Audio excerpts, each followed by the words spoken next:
ಆಷಾಢ ಮಾಸ ದೇವರ ಆರಾಧನೆಗೆ ಬಹು ಮುಖ್ಯವಾದಂಥ ತುಂಬ ಫಲಗಳನ್ನ ತಂದುಕೊಡುವಂಥ ಮಾಸ ಇದಾಗಿದೆ.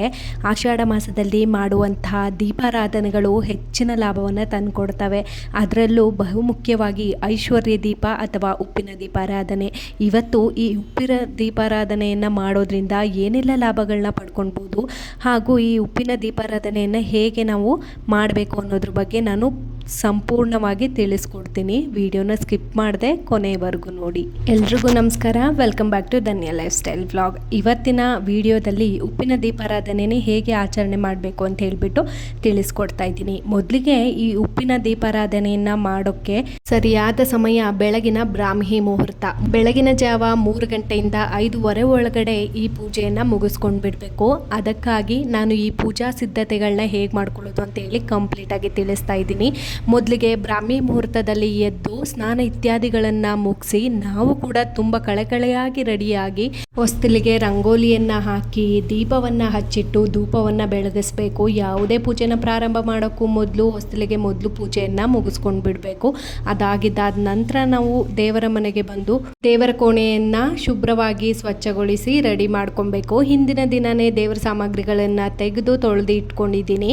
ದೇವರ ಪೂಜೆಗೆ ಬೇಕಾಗಿರುವಂತಹ ಸಾಮಗ್ರಿಗಳನ್ನು ಜೋಡಿಸ್ಕೊಂಡು ಪೂಜೆ ಮಾಡ್ಕೊಳ್ಳೋದಷ್ಟೇ ಬಾಕಿ. ಯಾವಾಗಲೂ ಯಾವುದೇ ವ್ರತ ಮಾಡೋಕ್ಕಿಂತ ಮುಂಚೆ ಹಿಂದಿನ ದಿನವೇ ಎಲ್ಲ ಸಿದ್ಧತೆಯನ್ನು ಮಾಡ್ಕೊಳ್ಳೋದು ತುಂಬಾ ಉತ್ತಮ. ಈಗ ನಾನು ಉಪ್ಪಿನ ದೀಪಾರಾಧನೆಯನ್ನು ಮಾಡಲಿಕ್ಕೆ 3 ದೀಪಗಳನ್ನು ತೊಗೊಂಡಿದ್ದೀನಿ. ಒಂದು ದೊಡ್ಡ ದೀಪ, 2 ಚಿಕ್ಕ ಚಿಕ್ಕ ದೀಪಗಳು ಬೇಕಾಗುತ್ತೆ. ಇವಾಗ 3 ದೀಪಗಳಿಗೂ ಕೂಡ ಗಂಧ ಮತ್ತು ಅರಿಶಿಣವನ್ನು ಕಲಸಿ ಇಟ್ಕೊಂಡು 3 ದೀಪಗಳಿಗೂ ಕೂಡ ನೀಟಾಗಿ ಈ ಥರ ಹಚ್ಕೊಳ್ಬೇಕು. ನೋಡ್ತಾ ಇದ್ದೀರಲ್ವ ನಾನು ಹೇಗೆ ದೀಪಗಳಿಗೆ ರೆಡಿ ಮಾಡ್ಕೊಳ್ತಾ ಇದ್ದೀನೋ, ಹೇಗೆ ತೋರಿಸ್ತಾ ಇದ್ದೀನೋ ಅದೇ ರೀತಿಯಲ್ಲಿ ನೀವು ಕೂಡ ರೆಡಿ ಮಾಡ್ಕೊಳ್ಬೋದು. 3 ದೀಪಗಳಿಗೂ ಕೂಡ ಅರಿಶಿಣವನ್ನು ಹಚ್ಚಿ ಇಟ್ಟಾಗಿದ್ದಾದ ನಂತರ ಒಂದು ಪ್ಲೇಟನ್ನು ತೊಗೊಂಡಿದ್ದೀನಿ. ಕಂಚಿಂದು, ತಾಮ್ರದ್ದು ಯಾವುದಾದ್ರೂ ತೊಗೊಳ್ಬೋದು, ಆದರೆ ಸ್ಟೀಲಿಂದನ್ನು ಬಳಸಬೇಡಿ. ಅದಕ್ಕೆ ಸ್ವಲ್ಪ ಅರಿಶಿಣ ಕುಂಕುಮವನ್ನು ಹಾಕಿ ಅಕ್ಷತೆಯನ್ನು ಕೈಲಿ ಇಟ್ಕೊಂಡು ನಿಮ್ಮ ಒಂದು ಸಂಕಲ್ಪ ಏನಿತ್ತು, ಯಾವ ಕಾರಣಕ್ಕೋಸ್ಕರ ಈ ಉಪ್ಪಿನ ದೀಪಾರಾಧನೆಯನ್ನು ಮಾಡ್ತಿದ್ದೀರಾ ಅಂತ ಹೇಳಿ ದೇವರ ಹತ್ರ ಸಂಕಲ್ಪವನ್ನು ಮಾಡ್ಕೊಳ್ಳಿ. 3 ವಾರ, 5 ವಾರ, 1 ವಾರ ಈ ಥರ ಪೂಜೆಗಳನ್ನ ಮಾಡುವಂತಹ ಪದ್ಧತಿ. ಕೆಲವೊಬ್ಬರು 9 ವಾರ, 12 ವಾರನೂ ಕೂಡ ಮಾಡ್ತಾರೆ. ಸೊ ನಾನು 5 ವಾರಗಳ ಕಾಲ ಪೂಜೆಯನ್ನು ಮಾಡ್ತೀನಿ ಅಂತ ಹೇಳಿಬಿಟ್ಟು ಸಂಕಲ್ಪವನ್ನು ಮಾಡ್ಕೊಳ್ತಾ ಇದ್ದೀನಿ.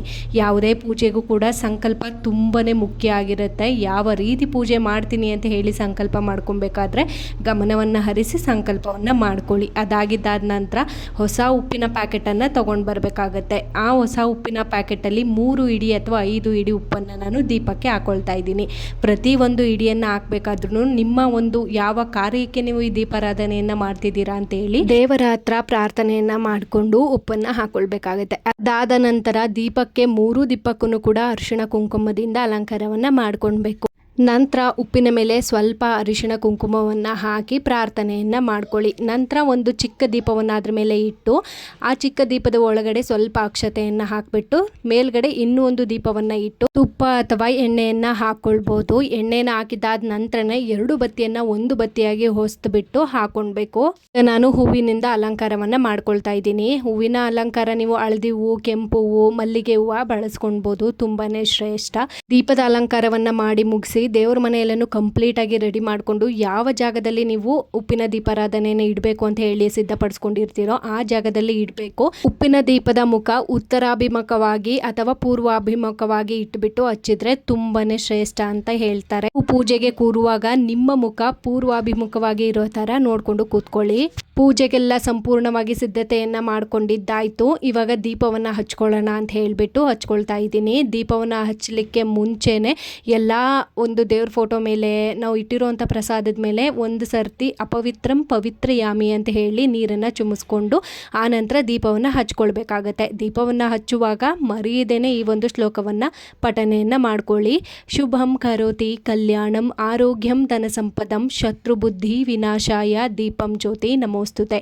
ಈ ಶ್ಲೋಕವನ್ನು ನಾನು ಡಿಸ್ಕ್ರಿಪ್ಷನಲ್ಲೇ ಹಾಕಿರ್ತೀನಿ, ನಿಮಗೆ ಬೇಕು ಅಂದರೆ ನೀವು ಬರೆದು ಕೂಡ ಇಟ್ಕೊಳ್ಬೋದು. ಮೊದಲಿಗೆ ಗಣಪತಿಯನ್ನು ಪ್ರಾರ್ಥನೆಯನ್ನು ಮಾಡ್ಕೊಳ್ಳಿ. ಅದಾಗಿದ್ದಾದ ನಂತರ ಮನೆ ದೇವರ ಪ್ರಾರ್ಥನೆಯನ್ನು ಮಾಡಿಕೊಂಡು ನೆಕ್ಸ್ಟ್ ನಾವು ಯಾವ ಕಾರಣಕ್ಕೆ ದೀಪವನ್ನು ಹಚ್ಚುತ್ತಾ ಇದ್ದೀವಿ ಅಂತ ಹೇಳ್ಬಿಟ್ಟು ನಿಧಾನವಾಗಿ ಸಮಾಧಾನವಾಗಿ ಕೂತ್ಕೊಂಡು ದೇವರ ಹತ್ರ ಈ ಒಂದು ಕಷ್ಟ ಪರಿಹಾರಕ್ಕಾಗಿ, ಈ ಒಂದು ಸಾಲದ ಸಮಸ್ಯೆ ಪರಿಹಾರಕ್ಕಾಗಿ ನಾನು ಪೂಜೆಯನ್ನು ಮಾಡ್ತಾ ಇದ್ದೀನಿ ಅಂತ ಹೇಳಿಬಿಟ್ಟು ದೇವರ ಹತ್ರ ನಿಧಾನಕ್ಕೆ ಕೂತ್ಕೊಂಡು ಮನಸ್ಸಿನಿಂದ ಬೇಡ್ಕೊಳ್ಳಿ. ದೇವರಿಗೆ ನಿಮ್ಮ ಮನ ಇಚ್ಛೆ ಬಂದಂತಹ ನೈವೇದ್ಯ ನೈವೇದ್ಯವನ್ನು ಅರ್ಪಿಸ್ಬೋದು. ಬಾಳೆಹಣ್ಣು, ಅಡಿಕೆ ಎಲೆ, ರೌಕೆ ಪೀಸು, ಬಳೆ ಇದನ್ನೆಲ್ಲ ಇಡೋದು ತುಂಬಾ ಶ್ರೇಷ್ಠ.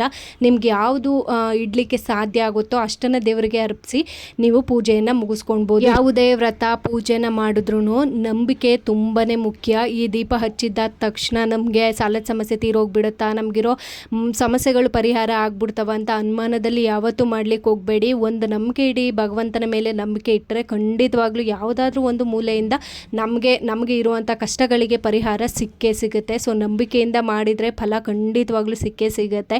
ಈ ಪೂಜೆ ಆದ ನಂತರ ನೀವು ಕನಕದಾರ ಸ್ತೋತ್ರವನ್ನು ಪಠನೆ ಮಾಡ್ಬೋದು, ಲಕ್ಷ್ಮಿ ಅಷ್ಟೋತ್ತರವನ್ನು ಪಠನೆ ಮಾಡ್ಬೋದು. ತುಂಬ ಒಳ್ಳೆ ಫಲಗಳನ್ನು ತಂದುಕೊಡೋ ಅಂಥದ್ದು. ನಾನು ಈ ಉಪ್ಪಿನ ದೀಪಾರಾಧನೆಯನ್ನು ವಿಶೇಷವಾಗಿ ಆಷಾಢ ಮಾಸದಲ್ಲಿ 5 ವಾರ, 1 ವಾರ ಶ್ರಾವಣ ವಾರನ ಸೇರಿಸ್ಕೊಂಡು 5 ವಾರ ನಾನು ಮಾಡ್ತೀನಿ. ನನಗೂ ಕೂಡ ತುಂಬ ಒಳ್ಳೆ ಫಲಗಳೇ ಸಿಕ್ಕಿದೆ ಅಂತಲೇ ಹೇಳ್ಬೋದು. ಪೂಜೆ ಎಲ್ಲ ಮುಗಿಸಿದಾದ ನಂತರ ಲಕ್ಷ್ಮಿ ಅಷ್ಟೋತ್ತರವನ್ನು ಹೇಳ್ತಾ ಕುಂಕುಮ ಅರ್ಚನೆಯನ್ನು ಮಾಡ್ಕೊಳ್ಳಿ. ನಿಮಗೆ ಸಾಧ್ಯ ಆಯಿತು ಅಂತ ಹೇಳಿದ್ರೆ ಕುಂಕುಮ ಅರ್ಚನೆಯನ್ನು ಅಷ್ಟೋತ್ತರವನ್ನು ಪಠನೆ ಮಾಡ್ಕೊಳ್ಬೋದು. ಈ ಕುಂಕುಮ ಅರ್ಚನೆಯನ್ನು ಮಾಡಲಿಕ್ಕೆ ಒಂದು ಪ್ಲೇಟ್ ಮೇಲೆ ಎಲೆನ ಇಟ್ಕೊಂಡು ಎಲೆ ಮೇಲೆ 5 ರೂಪಾಯಿ ಕಾಯಿನನ್ನು ಇಟ್ಟು ಉಂಗುರದ ಬೆರಳು ಮತ್ತು ಹೆಬ್ಬೆರಳಿನಿಂದ ಮೊದಲಿಗೆ ಅರಿಶಿನವನ್ನು ಹಾಕ್ಕೊಂಡು ಆನಂತರ ನಾವು ಕುಂಕುಮವನ್ನು ಹಾಕ್ತಾ ಕುಂಕುಮಾರ್ಚನೆಯನ್ನು ಮಾಡ್ಕೊಳ್ಬೋದು. ಶುಕ್ರವಾರ ಪೂರ್ತಿ ದಿನ ದೀಪ ಉರಿದು ತಾನಾಗೆ ತಣ್ಣಗಾಗತ್ತೆ. ಅದಾಗಿದ್ದಾದ ನಂತರ ಶನಿವಾರ ಬೆಳಿಗ್ಗೆ ಸ್ನಾನ ಇತ್ಯಾದಿಗಳನ್ನು ಮುಗಿಸ್ಕೊಂಡು ಉಪ್ಪಿನ ದೀಪಕ್ಕೆ ಬಳಸಿರುವಂಥ ಅಕ್ಷತೆ, ಬತ್ತಿ, ಉಪ್ಪು ಎಲ್ಲನೂ ಒಂದು ಪಾತ್ರೆಗೆ ಹಾಕಿ ಕರಗಿಸ್ಬಿಟ್ಟು ಯಾರು ತುಳಿದಿರೋ ಅಂಥ ಜಾಗಕ್ಕೆ ಹಾಕಿ ಯಾವುದಾದ್ರೂ ಗಿಡದ ಕೆಳಗಡೆ ಹಾಕ್ಬೋದು, ಅಥವಾ ಮನೇಲಿ ಗಿಡಗಳದ್ದು ಪಾಟ್ ಇದೆ ಅಂದರೆ ಅದಕ್ಕೂ ಕೂಡ ಹಾಕ್ಬೋದು. ನನಗೆ ಗೊತ್ತಿರುವಷ್ಟು ಮಾಹಿತಿನ ಈ ವಿಡಿಯೋದಲ್ಲಿ ನಿಮಗೆ ತಿಳಿಸ್ಲಿಕ್ಕೆ ಪ್ರಯತ್ನ ಮಾಡಿದ್ದೀನಿ. ವಿಡಿಯೋದಲ್ಲಿ ಏನಾದರೂ ತಪ್ಪಾಗಿ ಹೇಳಿದರೆ ಕ್ಷಮಿಸಿ ಅಂತ ಕೇಳ್ಕೊಳ್ತಾ ಈ ವಿಡಿಯೋನು ಕೂಡ ಇಲ್ಲಿಗೆ ಎಂಡ್ ಮಾಡ್ತೀನಿ. ದೇವರು ಯಾರೆಲ್ಲ ವ್ರತ ಮಾಡ್ತಿದ್ದೀರೋ ಅವ್ರಿಗೆಲ್ಲ ಒಳ್ಳೆ ಫಲಗಳನ್ನ ಕೊಟ್ಟು ನಿಮ್ಮ ಮನಸ್ಸಿನ ಇಚ್ಛೆಯನ್ನು ಈಡೇರಿಸಲಿ ಅಂತ ಹೇಳಿ ದೇವ್ರ ಹತ್ರ ಕೇಳ್ಕೊಳ್ತೀನಿ. ಸಿಗ್ತೀನಿ ಇನ್ನೊಂದು ಇನ್ಫಾರ್ಮೇಟಿವ್ ವಿಡಿಯೋದಲ್ಲಿ. ಅಲ್ಲಿವರೆಗೂ ಟೇಕ್ ಕೇರ್, ಬೈ ಟಾಟಾ ಎಲ್ರಿಗೂ.